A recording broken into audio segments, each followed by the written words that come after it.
ओम श्री सिद्धभैरवाय नमः. बघा, उद्या काय आहे?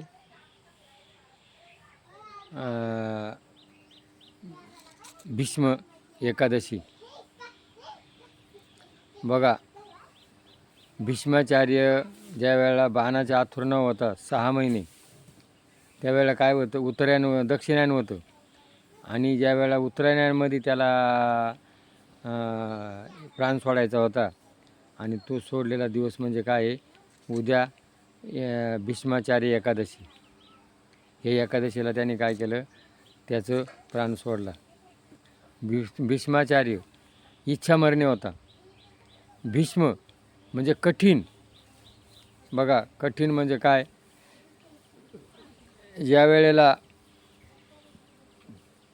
भीष्माचे वडील शंतनू राजा त्यांनी काय केलं? त्यानं गंगेला सांगितलं, मला तुझ्याशी लग्न करायचं आहे. गंगेनं काय सांगितलं? तू माझ्याशी लग्न करू नको, कारण हे कठीण आहे म्हण. नाही म्हण, मला करायचं आहे. बरं, मी करते, पण मी जे करील मला तो काय विचारायचं नाही. आजही तीच पद्धत आहे.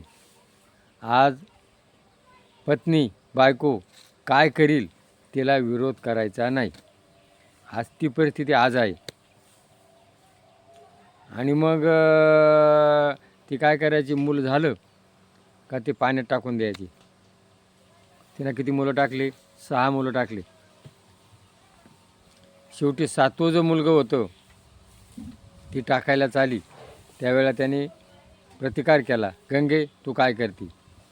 आणि तिनं काय केलं? ते मुलगं टाकून दिलं आणि ती निघून गेली. निघून गेल्यानंतर ती काय करायची? त्या खिडकीवाट बघायची रात्रीची. आणि मग त्यांनी गुरुला विचारलं, काय करायचं? म्हणून बा त्याचे केस काढा आणि ते पाण्यात टाका. तेव्हापासून मुलगं झाल्यानंतर, मुलगी असो का मुलगा असो, त्याचे केस काढून आणि ते पाण्यात टाकतात. त्याला काय म्हणतात? जावळ. जर त्याचे केस नाही दिले तर त्या पाण्याला त्याची आशा लागत राहते, ते पाण्यात बुडून मरतं. ही परंपरा आहे. आणि मग त्या आता तो भीष्माचार्य लहानचा मोठा केला. आणि मग एक दिवस काय झालं? शंतनू राजा नदीवरती जाऊन बसायचा आपला बघत गंगेकडं. तर त्या गंगेमधून सत्यवती मत्स्यगंधा ही कोळ्याची मुलगी नाव चालत होती, आणि त्याला तो गंगेसारखा भास झाला. आणि मग त्याने काय केलं? तिला विचारलं, बा तू माझ्याशी लग्न कर. तिनं सांगितलं, मी माझ्या बापाला विचारावं लागेल. आणि मग तो त्या बापाला विचारायला गेला. बापानं काय सांगितलं? तुझा मुलगा भीष्म तो राज्य करील, आणि माझ्या मुलाला काय आहे, त्याचं गडी व्हावं लागेल. म्हण मी आहे ना, मी लग्नच करणार नाही. मग तू लग्न करणार नाही, पण मग तू त्याला त्रास देशील. नाही म्हण, जो ह्या गादीवरती बसल त्या गादीवरती मी त्याचं तो कसा जरी वागला तरी मी त्याला काय म्हणणार नाही. बघा, दुर्योधन हा त्यांचा कोण होता? नातू होता. तो वाईट वागत होता. त्यांना द्रौपदी सभेमध्ये तिचं वस्त्र सोडलं तरी भीष्माचं काय? भीष्म म्हणजे कठोर प्रतिज्ञा, मी मरेपर्यंत लग्न करणार नाही, आणि ह्या गादीवर जो बसेल त्यांना कसाही जरी वागला त्याला मी विरोध करणार नाही, त्याचं संरक्षण करील. म्हणून भीष्माचार्यांनी त्याला विरोध केला नाही. आणि तो सत्य होता, पण त्याचा शब्द काय होता?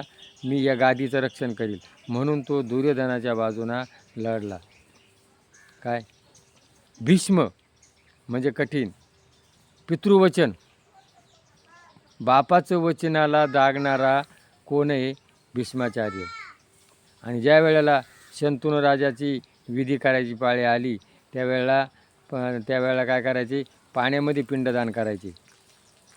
पण ज्या वेळेला तो पिंडदान करायला गेला तर शंतनू राजानं हात वर केले का एवढी त्यांनी प्रतिज्ञा केलेली. त्यांनी सांगितलं मी पाण्यामध्ये टाकणार, कारण मी जी सेवा केली अशी पुढं लोक सेवा करणार नाही आणि मग ही पद्धत बंद होऊन जाईल. आणि मग त्यांनी ते पाण्यात टाकलं.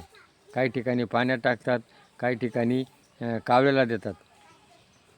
असा भीष्माचार्य काय.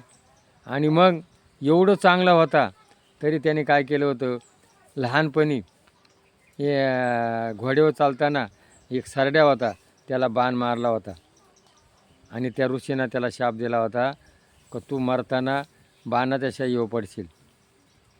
आणि द्रौपदी सभेत नेली त्यावेळेला त्याने प्रतिकार करायला होता, त्याने प्रतिकार केला नाही.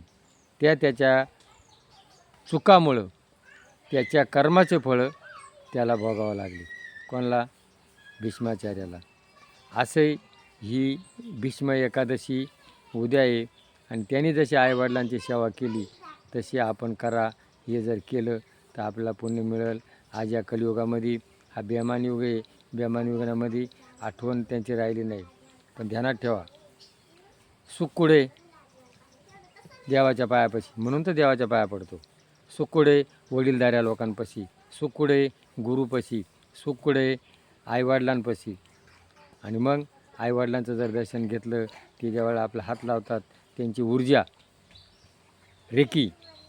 तुम्ही मोबाईलमध्ये बघा रेकी प्रयोग काय आहे. तुमच्या मोबाईलमध्ये रेकी प्रयोग. रेकी म्हणजे त्याच्या अंगातली जी ऊर्जा आहे ती ऊर्जा आपल्याला मिळते. म्हणून एक नम्रता येते आणि रेकीच्या प्रयोगामुळं आजही बी डॉक्टर लोक मोठमोठे साधू आशीर्वाद देतात.